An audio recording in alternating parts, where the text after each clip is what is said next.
History often turns on moments no one expects, times when the weak strike hardest and forgotten kingdoms change the fate of empires.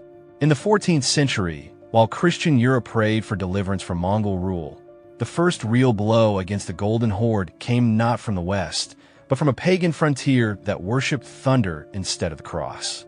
This is the story of the Battle of Blue Waters, when the Grand Duchy of Lithuania, the last pagan power in Europe, shattered Mongol dominance and rewrote the balance of Eastern Europe. It was not the Rus who first struck the Golden Horde in Europe. That distinction belonged to the Grand Duchy of Lithuania, a fierce and rising power that still clung to its ancient gods.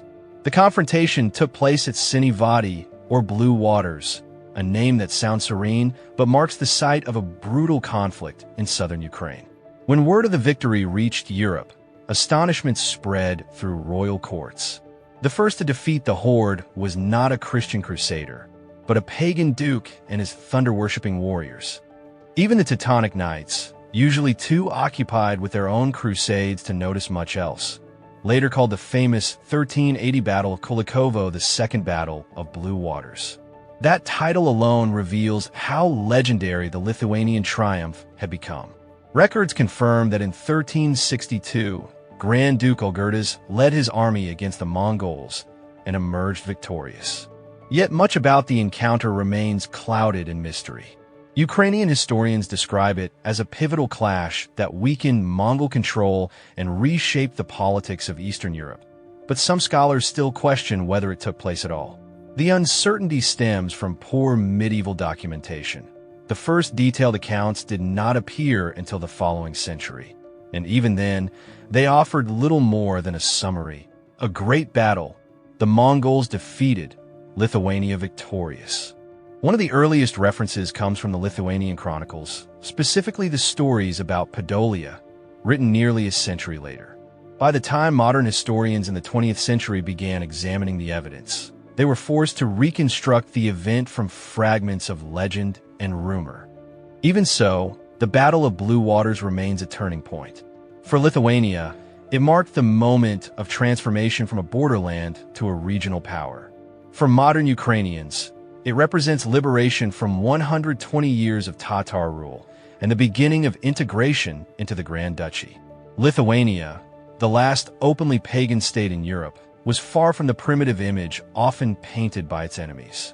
During the late Middle Ages, it emerged as a formidable political and military force. While the rest of Europe quarreled over theology and heresy, Lithuania was building an empire. This empire did not grow from fertile plains or wealthy trade ports. It was carved from forests, rivers, and endurance. Unlike France or the Holy Roman Empire, Lithuania possessed no ancient Roman heritage, no Mediterranean coastlines, and no natural abundance of gold or grain. What it had instead was resilience and a refusal to surrender its spirit. Determination, strategic diplomacy, and relentless warfare became its foundation. Lacking the prestige of culture or economy, Lithuania turned to the power of the sword. Its armies faced the Mongols, the Teutonic Knights, and countless rivals, earning a reputation for unpredictability, a valuable weapon in medieval politics. The landscape itself shaped the nation's character. Endless forests so dense they swallowed travelers whole, bogs deep enough to consume horses, winters of frozen misery, and summers thick with mosquitoes. It was a harsh land that demanded strength, and it produced warriors hardened by survival. Without mines or vast farmlands, Lithuania relied on what could be taken. Amber and furs brought trade, but raiding brought wealth. Cattle thefts, slave raids, and looting expeditions turned necessity into strategy. These constant conflicts forged a society that lived and thrived by the sword. In time, that spirit transformed a remote frontier into one of the most feared military powers in medieval Europe. Yet geography was no ally. To the east lay the fractured Rus principalities, still under Mongol shadow. To the south, Poland's rising ambitions threatened to spill northward. And to the west and north stood the Teutonic and Livonian orders, crusading armies of professional soldiers, sanctioned by the Pope, armed with steel and divine conviction. Their mission was simple: to eradicate Europe's last pagans. For Lithuania, survival was not just political, it was existential. Every invasion was a crusade, every battle, a holy war waged for identity itself. Against all odds, the pagan duchy endured and expanded, playing enemies against each other with remarkable cunning. By 1323, as the once mighty kingdom of Galicia-Volhynia was divided between Poland and Lithuania, a new force had risen from the northern wilderness. The land of thunder worshippers had become a power the Crusaders could no longer dismiss, a pagan empire rewriting the destiny of Europe. Prince Gediminas of Lithuania saw an opening, a weakness carved straight through the southern Rus principalities, particularly around Kyiv. By the late 13th century, Kyiv was a ghost of its former self. Once the beating heart of Kievan Rus, it had become little more than a neglected outpost under Mongol supervision. After the devastating invasion of 1240, the city lay in ruins, its population scattered, its spirit crushed. For over a century, it served as little more than a provincial client of the Golden Horde, sending tribute eastward year after year. The Golden Horde itself had started as a splinter of Genghis Khan's vast empire, something like a wildly successful spin-off that managed to outlast the original. Over time, its rulers settled into a new identity. They adopted Islam, traded their nomadic tents for palaces, and turned their gaze toward taxes, trade, and steady gold shipments from their vassal states. They came to be known as the Tatars, a name that sounded mysterious and ancient, but really described a people shaped by 2 centuries of ruling over the Rus. Against that backdrop, Gediminas made his move. Capturing the fortress of Overuch, he swept through Zhytomyr and turned his attention to the grand prize, Kyiv itself. By 1324, Prince Stanislav, the city's Mongol-backed ruler, was in no position to resist. His army was small, his coffers nearly empty, and his defenses as fragile as parchment and fire. The two forces met along the Irpin River. It was a short and brutal affair. The Kyivan army fought bravely, but was outnumbered and overwhelmed. By the end of the day, the Lithuanians stood victorious amid shattered shields and fleeing soldiers. Kyiv, along with Pereyaslav, Bielitserkva, and Kaniv, came under new management, the Grand Duchy of Lithuania. For a moment, it must have felt like triumph. But Gediminas knew better than to celebrate too loudly. The Golden Horde was still a sleeping giant, and poking it was a dangerous game. In the unwritten rulebook of medieval survival, the first law was simple: never provoke the Mongols unless absolutely certain of victory. Instead of planting his flag and inviting retribution, Gediminas took what he could: loot, prestige, influence, and withdrew before the Horde had time to respond. Kyiv didn't gain independence that day. Instead, it entered an uneasy joint arrangement, a strange kind of political co-ownership between Lithuania and the Golden Horde.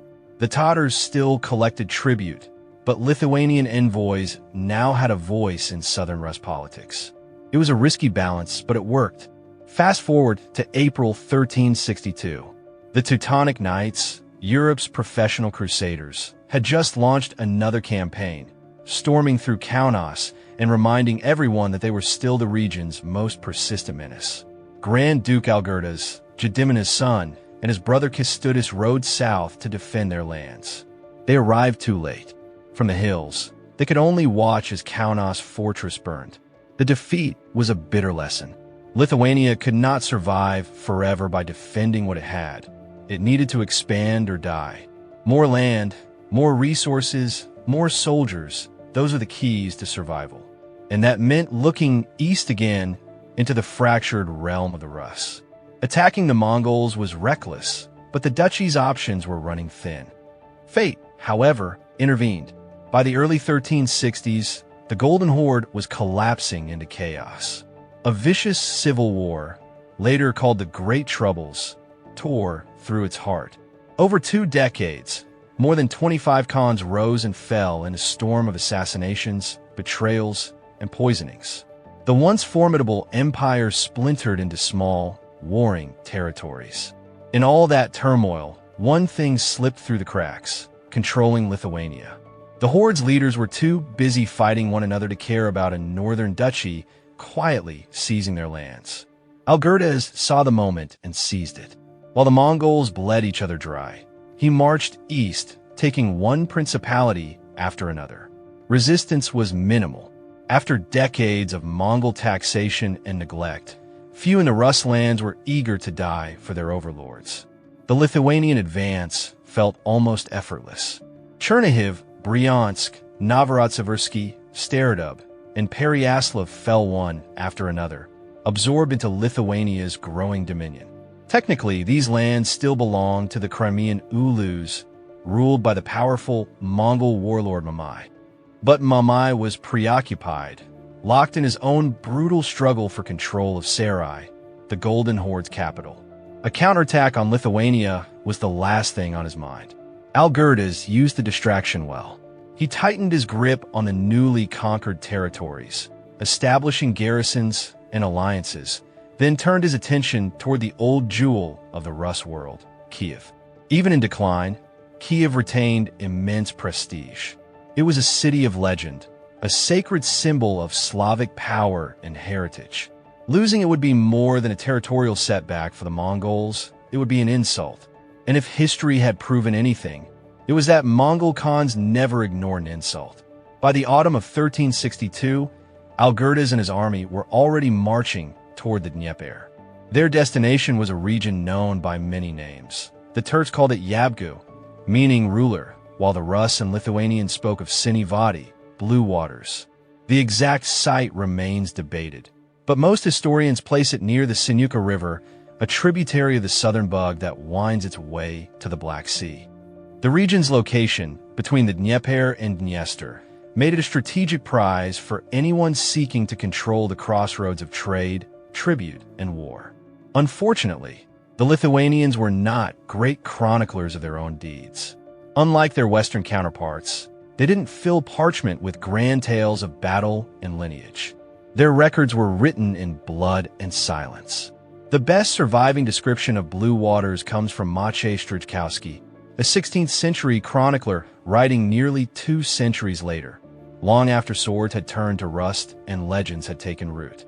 By then, the echoes of the battle were faint, but what remained was clear. Lithuania had seized its moment, and the steppe was about to remember its name. According to the chronicles that survived the centuries, Algirdas, known in some accounts as Alaris, faced 3 powerful Tatar brothers, Kutlabuga, Kachabe, and Demetrius. They ruled Podolia, a rich region lying south of Kyiv, collecting taxes for the Horde and enforcing its will. Podolia was more than just a borderland. It was the key to the steppe, a corridor of rivers and fertile plains stretching to the Black Sea. Whoever held it controlled the southern trade routes, the arteries of power in medieval Eastern Europe. The names of the brothers tell their own story. 2 were unmistakably Tatar, but the third, Demetrius, carried a Slavic name. His presence hints that Podolia was no simple outpost of Mongol rule, but a place of mingled loyalties and blurred lines, where steppe lords and local princes coexisted uneasily under the banner of tribute and survival. When Algirdas marched south in 1362, he brought with him an army hardened by years of war, between 20 and 25,000 men, disciplined and fierce, drawn from a land where the sword had replaced the plow. Against them stood around 20,000 warriors of the Golden Horde, commanded by the Tatar brothers.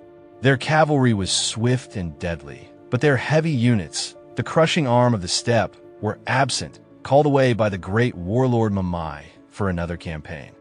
By early December, the 2 armies faced each other across the banks of a river the chronicles later called Blue Waters. The air was sharp, the ground hard with frost. Smoke from the soldiers' camps curled into a gray sky.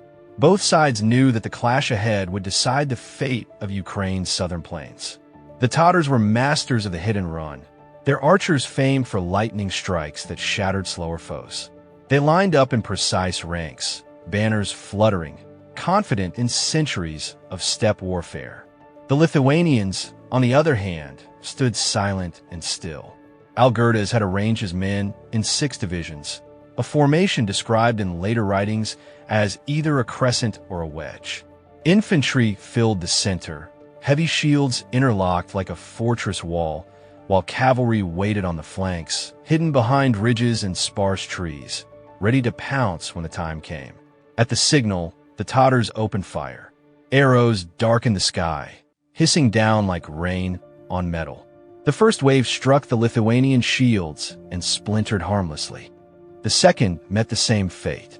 The third failed to break the line. The army that had once brought empires to their knees suddenly found itself facing an enemy that did not flinch. Seeing the arrows fail, Kutlabuga called for a charge. The Tatar cavalry thundered forward, the ground shaking beneath the hoofs. Their sabers gleamed in the dim light as they crashed into the Lithuanian center. But instead of breaking, the line absorbed the blow. The shields held, the spears stabbed through gaps in armor. Horses reared and fell. Riders tumbled into the mud. Algirdas waited until the enemy was fully committed, then unleashed his flanks. Lithuanian cavalry swept in from both sides, closing like jaws. Panic rippled through the Tatar ranks. Trapped in close combat, the once agile riders could no longer maneuver. Within moments, the battle turned from a clash into a rout. The horde's formations disintegrated, their banners trampled underfoot. When the dust settled, the field was silent except for the wind. The Golden Horde's grip on Ukraine was broken. Algirdas wasted no time claiming the spoils. Podolia fell under Lithuanian control, followed by the nearby fortresses that had once flown the Mongol standard. Tax collectors of the Horde were expelled, and in their place, Lithuanian governors established garrisons, rebuilt trade routes, and secured the steppe frontier. For the first time in over a century, the lands between Kyiv and the Black Sea were free from direct Mongol rule. Yet Lithuania's conquest was unlike those of other medieval powers. There were no forced conversions to paganism, no suppression of the Orthodox faith, no cultural erasure. Instead, the Grand Duchy allowed its new subjects to keep their religion, their language, and their traditions. Local princes retained their authority under Lithuanian oversight. The state's guiding principle, remembered in later chronicles, was simple: we do not destroy the old, nor do we impose the new. This tolerant approach earned Lithuania a rare reputation. Modern Ukrainian historians sometimes call it the Silk Empire, not because it traded in silk, but because it ruled with a soft, flexible hand. Rather than forcing obedience, it inspired loyalty. Orthodox Christianity flourished, trade revived, and cities like Kyiv began to breathe again after generations under foreign domination. But peace never lasts long in the medieval world. Algirdas' victory had been built on a dangerous assumption that Mamae, the Golden Horde's most powerful general, would lose his ongoing civil war for control of the capital at Sarai. If Mamae fell, the Horde would fracture completely. But fate turned differently. Mamae triumphed. When he returned to Crimea victorious, he discovered that Algirdas had carved an empire out of his southern territories, replacing Mongol banners with Lithuanian standards. For Mamae, it was an insult that demanded vengeance. Yet even in his fury, the realities of war restrained him. The Horde was still bleeding from internal chaos. Another campaign could destroy it entirely. Algirdas, aware of this, moved swiftly to negotiate. Lithuania would retain its new lands, but continue paying symbolic tribute. Mamae accepted. Pride could bend to practicality when survival was at stake. And thus, through strategy rather than battle, Lithuania secured legitimacy over its conquered frontier. This compromise transformed Lithuania from a northern outlier into a true Eurasian power. Its borders now touched the Black Sea. Its armies commanded the steppes that had once answered only to Mongol khans. From this point forward, Lithuania was not merely defending itself. It was shaping the politics of the entire region. Kyiv, long the jewel of the old Rus, found a new protector. To rule Kyiv was to hold the heart of Eastern Europe, and Lithuania had done it without destroying the city's heritage. Under Lithuanian rule, Orthodox scholars and merchants flourished, linking the city once again to European trade and Byzantine culture. The contrast with Moscow was striking, for as the Mongol influence receded, two heirs to the Rus legacy began to diverge. Moscow turned inward, centralizing its power, hardening under autocracy. Lithuania looked outward, embracing diversity, forging connections with Poland, Byzantium, and the West. The two paths would define Eastern Europe for centuries. Between 1368 and 1372, Algirdas even led 3 campaigns into Moscow itself. He reached the Kremlin walls, proving that Lithuania's reach extended deep into the lands that would later form Russia. Though Moscow held firm, the message was unmistakable. The balance of power had shifted. By 1371, Algirdas wrote to the Patriarch of Constantinople, styling himself Basilius of Lithuania, borrowing the imperial title of Byzantium to declare equality with Europe's mightiest rulers. Lithuania, once dismissed as a pagan backwater, now stood among empires. The victory at Blue Waters was more than a military triumph. It was the dawn of a new political order.